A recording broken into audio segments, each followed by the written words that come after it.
Hare Krishna. Offering to Krishna में आप सभी का स्वागत है। मैं हूं कविता। आज का टॉपिक है कि कई बार ऐसा लाइफ में हमारे सर्कमस्टांसेस आ जाते हैं ना, जिनमें हम कंफ्यूज हो जाते हैं कि हमें क्या करना चाहिए, क्या नहीं करना चाहिए। ऐसा कौन सा डिसीजन हम लें कि जिससे हमारी प्रगति भक्ति मार्ग में हो और भगवान हमसे प्रसन्न रहें।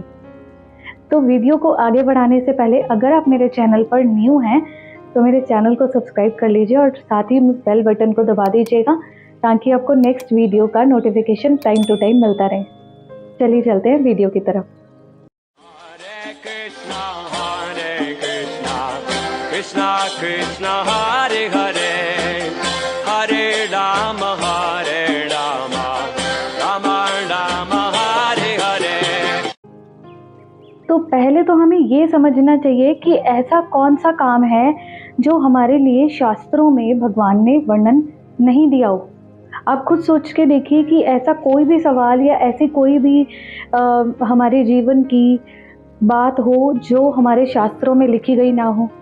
एक केवल भागवत गीता को अगर हम उठा लें और जीवन में उसे उतारने की कोशिश करें तो हमें हर सवाल का जवाब उस एक भागवत गीता के अंदर मिल जाएगा। तो हमें पहले तो शास्त्रों का अध्ययन करना चाहिए, क्योंकि हर शास्त्र कुछ ना कुछ हमें सीख देते हैं। और दूसरी बात ये आती है कि ऐसा कोई भी व्यक्ति इस दुनिया में नहीं है जिसे अच्छे और बुरे की समझ ना हो। अगर आपको लगता है कि जो भी आप काम कर रहे हैं उसमें आपकी इच्छा नहीं है और भगवान उससे खुश नहीं होंगे तो वो काम बिल्कुल मत कीजिए, क्योंकि आपकी आत्मा अंदर से बोल रही है ना कि वो काम गलत है। अगर आपको लगता है कि आपको कोई ना काटे और आपको काट कर ना खाए तो आप भी मत काट कर किसी को खाइए, है ना। तो इसी तरीके से हमें डिसाइड करना होता है कि क्या चीज़ सही है और क्या चीज़ गलत है।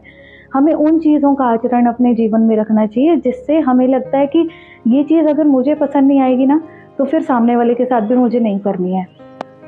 तो जैसा कि मैंने अभी आपसे बोला कि हमें वो काम करना चाहिए जो हमें हमारे खुद के लिए पसंद हो। इसका मतलब ये नहीं है कि हम दूसरे को कष्ट दे के अपना सुखी कर लें जीवन।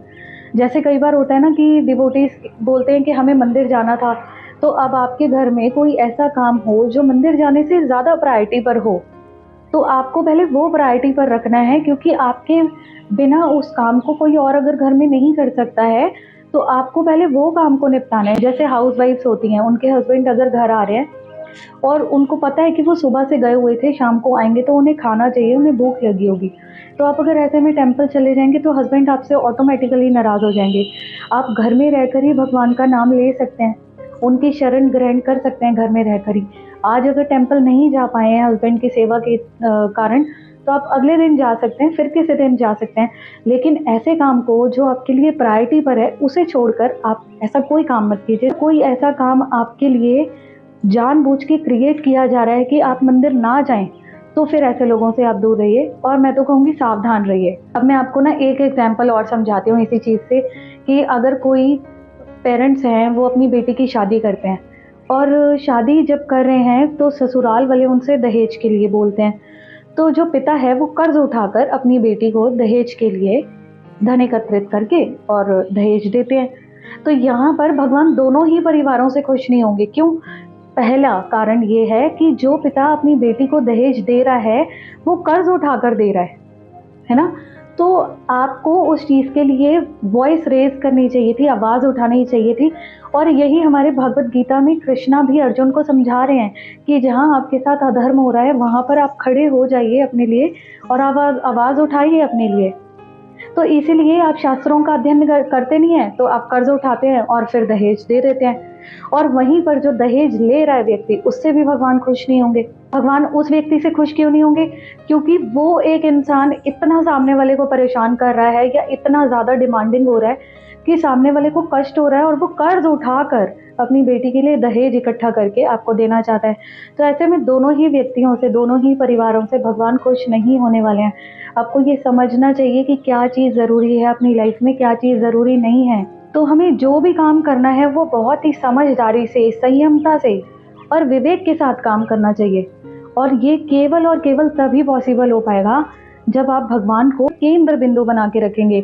अगर आप हर चीज़ भगवान को समर्पित करके करेंगे तो आपकी लाइफ का कोई भी डिसीजन आप गलत नहीं लेंगे और ये पॉसिबल कैसे हो सकता है? अगर मैं आपको बोलूँ कि लाइफ का हर डिसीजन इस तरीके से लेना है, संयमता के साथ, विवेक के साथ, तो कई बार संयमता और विवेक भी पॉसिबल नहीं हो पाता है। तो ऐसे में क्या करना चाहिए हमें? मतलब ये सारी कहानी का एक निचोड़ क्या होना चाहिए? कैसी भी अवस्था हो, कैसी भी परिस्थिति हो, अगर आप अपनी जीवा से भगवान का नाम निरंतर लेते रहेंगे, तो जितने भी आपके कार्य हैं, वो सारे भगवान अपने आप सँभाल लेंगे। आप सिर्फ भगवान का नाम जपिए और खुश रहिए। और हमें जपना क्या है? हरे कृष्णा कृष्णा कृष्णा हरे हरे, हरे राम राम राम हरे हरे।